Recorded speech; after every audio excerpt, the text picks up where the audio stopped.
adik-adik, bagaimana kabarnya? Kanona harap semuanya dalam keadaan yang sehat dan selalu bersukacita. Kanona juga senang karena hari ini bisa kembali berjumpa dengan adik-adik di sekolah minggu online. Nah, apakah semuanya sudah siap dengan sikap yang baik untuk beribadah? Coba Kanona mau lihat dulu. Masih ada yang lari-lari? Ayo, duduk yang rapi. Yang masih sambil tiduran, ayo bangun. Kita mau sama-sama beribadah. Kita semua harus duduk dengan sikap yang baik dan sopan. Tidak sambil makan atau minum. Tidak boleh juga ganggu saudara atau temannya yang ada di samping ya. Semuanya harus siap untuk beribadah kepada Tuhan.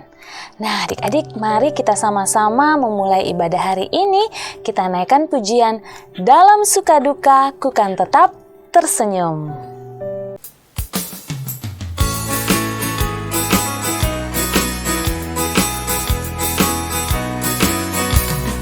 Dalam suka duka ku kan tetap tersenyum, diolok dihina ku kan tetap tersenyum. Karena ku tahu Tuhanku Yesus sertaku, apapun terjadi ku kan tetap tersenyum. Dalam suka duka ku kan tetap tersenyum, diolok dihina ku kan tetap tersenyum. Karena ku tahu Tuhanku Yesus sertaku, apapun terjadi ku kan tetap tersenyum.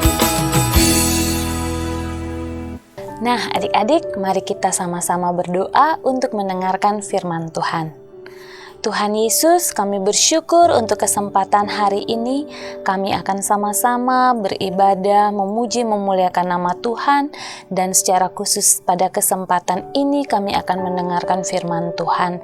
Biarlah Tuhan Yesus menolong kami, supaya ketika firman Tuhan disampaikan, kami dapat duduk dengan tenang, kami bisa mengerti firman Tuhan yang disampaikan, dan kami dapat melakukan firman Tuhan dalam kehidupan kami.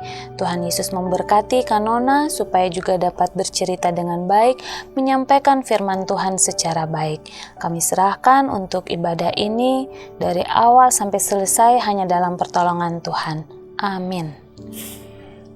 Nah, adik-adik, hari ini kita akan mendengarkan cerita, dan cerita firman Tuhan tentunya diambil dari Alkitab. Dan hari ini kita akan mengambil firman Tuhan dari Yeremia pasal 37 sampai Yeremia pasal 39. Nah, begini ceritanya adik-adik. Allah berkata kepada seorang pemuda yang bernama Yeremia. Allah berkata bahwa ia telah dipilih untuk menjadi seorang nabi. Nah, apa itu nabi ya adik-adik? Nabi adalah orang yang dipilih Allah untuk menyampaikan pesan dari Allah. Nah adik-adik, Allah memberitahu Yeremia bahwa sebelum dia dilahirkan, Allah sudah mengenal dia dan mengkhususkan dia untuk menjadi nabi. Wah, luar biasa sekali adik-adik. Yeremia belum lahir tapi dia sudah dikhususkan. Dia sudah dipilih oleh Allah bahwa nanti dia akan menjadi nabi. Nah adik-adik, mendengar itu Yeremia menjadi terkejut adik-adik. Dan dia berkata, aku kan masih terlalu muda. Aku tidak punya pengetahuan yang cukup untuk menjadi seorang nabi. Nah adik-adik, karena Yeremia merasa tidak mampu, Yeremia merasa masih muda, kemudian Allah memberikan jawaban kepada dia. Mari kita lihat apa yang Allah katakan kepada Yeremia lewat Yeremia pasal 1 ayat 7 sampai ayat yang ke-10. Kanona akan bacakan buat kita ya.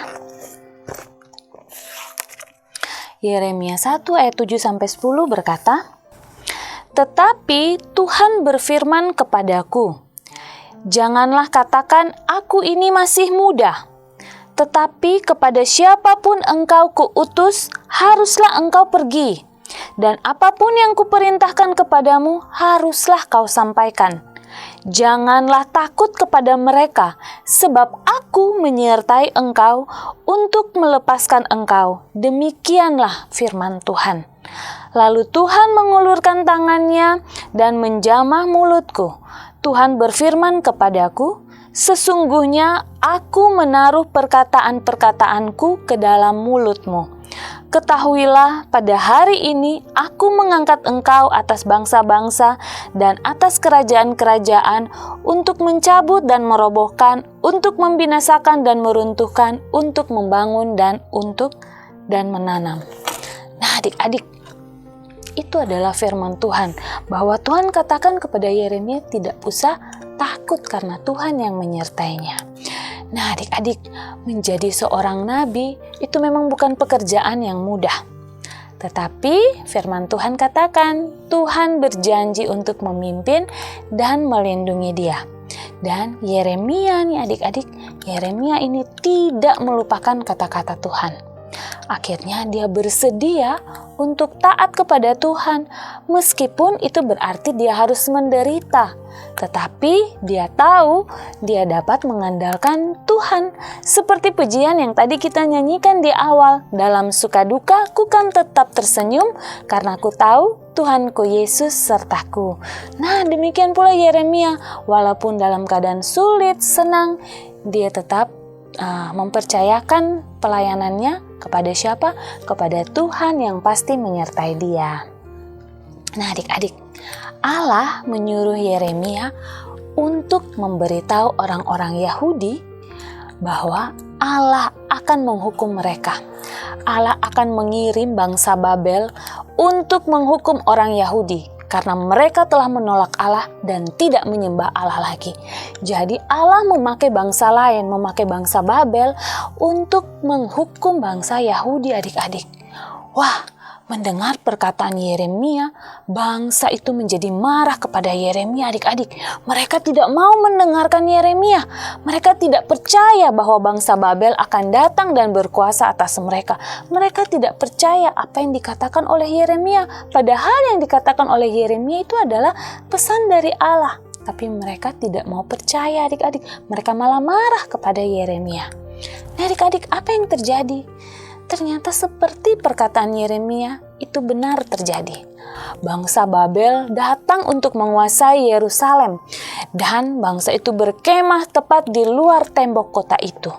Nah, adik-adik, Yeremia ini kembali memperingatkan bangsa itu bahwa orang Babel akan menyerang kota dan membakar sampai habis kota ini. Setelah berkata demikian, adik-adik, Yeremia bersiap-siap untuk mau pergi keluar kota karena Yeremia ada urusan keluarga, adik-adik. Tetapi bangsa itu malah menyebut Yeremia pengkhianat kamu. Mereka pikir Yeremia ini sedang berusaha melarikan diri dan bergabung dengan bangsa Babel. Akhirnya waktu mereka melihat Yeremia mau pergi, mereka menangkap Yeremia, memukuli Yeremia. Yeremia dipukul, kemudian dimasukkan ke dalam penjara, adik-adik. Wah, kasihan sekali ya Nabi Yeremia. Dia menyampaikan pesan Allah, tapi malah dia dibenci oleh bangsanya sendiri. Malah dia dipukul, malah dia dimasukkan ke dalam penjara. Tetapi itulah yang dialami oleh seorang nabi yang taat kepada Allah. Apakah nabi ini mundur? Tidak, karena Yeremia taat kepada Allah. Dia mengikuti proses yang harus dia alami, walaupun dia harus sampai di penjara. Nah, adik-adik, apakah ketika sudah di penjara Yeremia hanya diam? Tidak, Yeremia tidak berhenti menyatakan kebenaran karena dia menaati Tuhan. Dia berkata kepada bangsa itu bahwa mereka akan mati jika mereka tetap tinggal di Yerusalem. Tidak lama lagi Yerusalem ini akan dikuasai oleh bangsa Babel. Nah, mendengar itu, para tentaranya mengeluh kepada raja mereka, Raja Sedekia. Mereka mengeluh, Yeremia itu berkata yang buruk. Yeremia itu suka memberitakan hal-hal yang menakutkan kita. Kita tidak suka mendengarnya. Akhirnya, Raja Sedekia memberikan kuasa kepada para tentara itu. Untuk apa? Kepada orang-orang itu untuk memutuskan, terserah kalian. Kalian mau buat apa sama Yeremia, lakukan sudah. Karena raja tidak tahu apa yang harus dia lakukan lagi. Akhirnya adik-adik, para pegawai raja itu mengambil Yeremia dan menurunkan dia ke dalam sumur yang gelap. Dan di dalam sumur itu bukan hanya ada air, tetapi di dalam sumur itu yang ada lumpur adik-adik. Nah, mereka meninggalkan Yeremia di dalam sumur. Di dalam sumur ada makanan? Tidak, tidak ada. Mereka mau membiarkan dia di dalam sumur supaya dia mati kelaparan di dalam situ. Nah, bagaimana nasib Nabi Yeremia adik-adik? Tetapi ingat, Tuhan pasti akan menyertai setiap nabinya adik-adik. Tuhan mengirimkan seorang pegawai istana yang bernama Ebed Melek adik-adik. Ebed Melek ini kita percaya bahwa pasti ini adalah pertolongan dari Tuhan. Waktu pegawai istana yang bernama Ebed Melek ini mengetahui kejadian ini, bahwa Yeremia sedang dimasukkan ke dalam sumur, dia segera pergi menemui raja. Dia katakan kepada raja, mereka sudah melemparkan Yeremia ke dalam sumur, nanti dia pasti mati di sana. Kita harus mengeluarkannya, raja. Apakah raja setuju? Benar sekali adik-adik.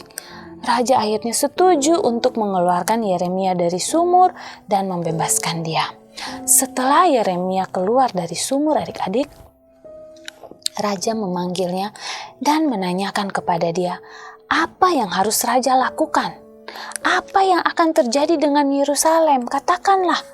Kemudian Yeremia katakan, jika raja ingin menyelamatkan bangsa ini dan kota Yerusalem, maka menyerahlah kepada bangsa Babel. Pergilah menjadi tawanan di Babel. Engkau dan rakyat akan aman di sana, walaupun kalian ada di pembuangan di Babel. Tetapi percaya, kalian akan aman di sana. Rakyat juga aman, raja juga aman di sana. Dan nanti Allah pasti akan membawa pulang kembali bangsa Yehuda ke Yerusalem. Itu adalah kata-kata dari Yeremia kepada Raja Sedekia.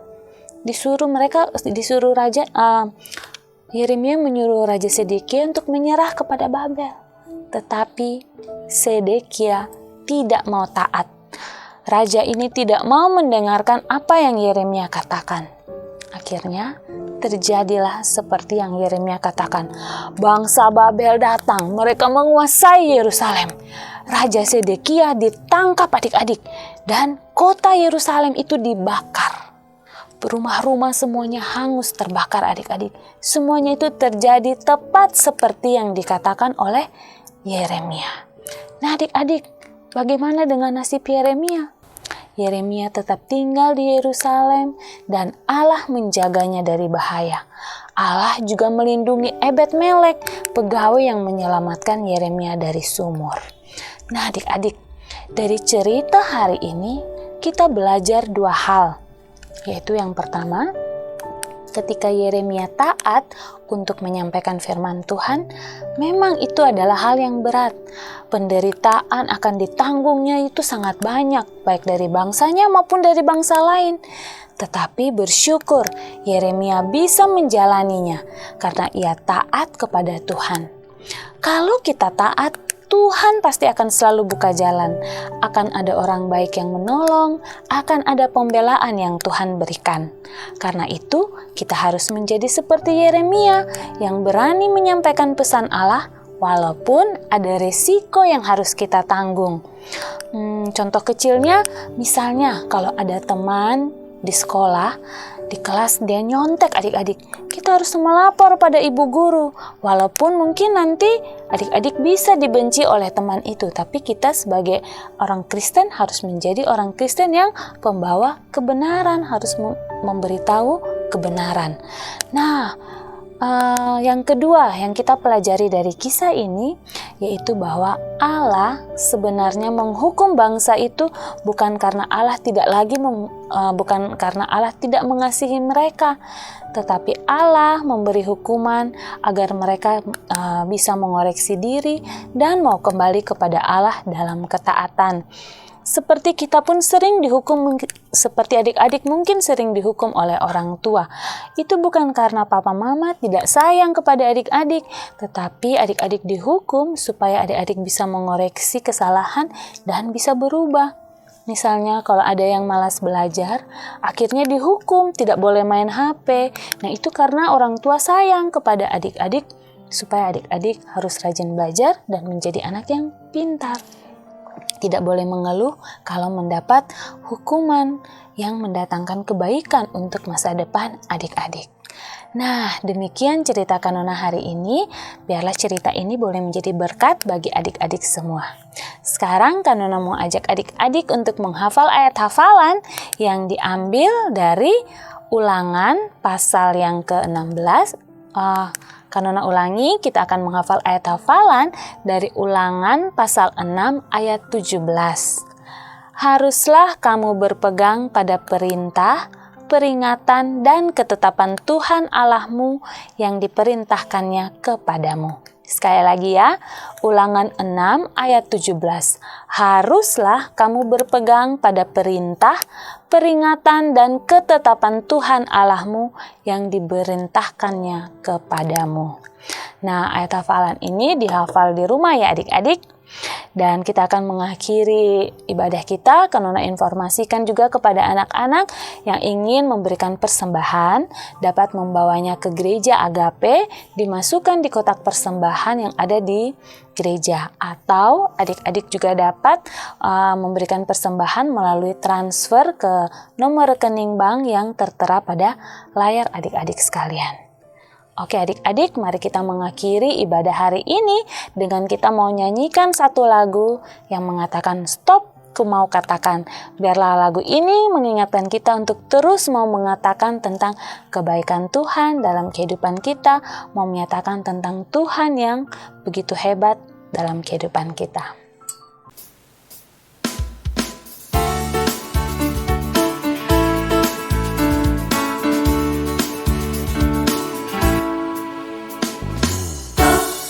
Mau katakan apa yang Yesus buat bagiku. Stop, ku mau katakan apa yang Yesus buat bagiku. Ampuni dosaku, selamatkan jiwaku, diami hatiku. Sucikan aku terus. Stop, ku mau katakan apa yang Yesus buat bagiku. Stop, ku mau katakan apa yang Yesus buat bagiku. Stop, ku mau katakan apa yang Yesus buat bagiku. Ampuni dosaku, selamatkan jiwaku, diami hatiku, sucikan aku terus.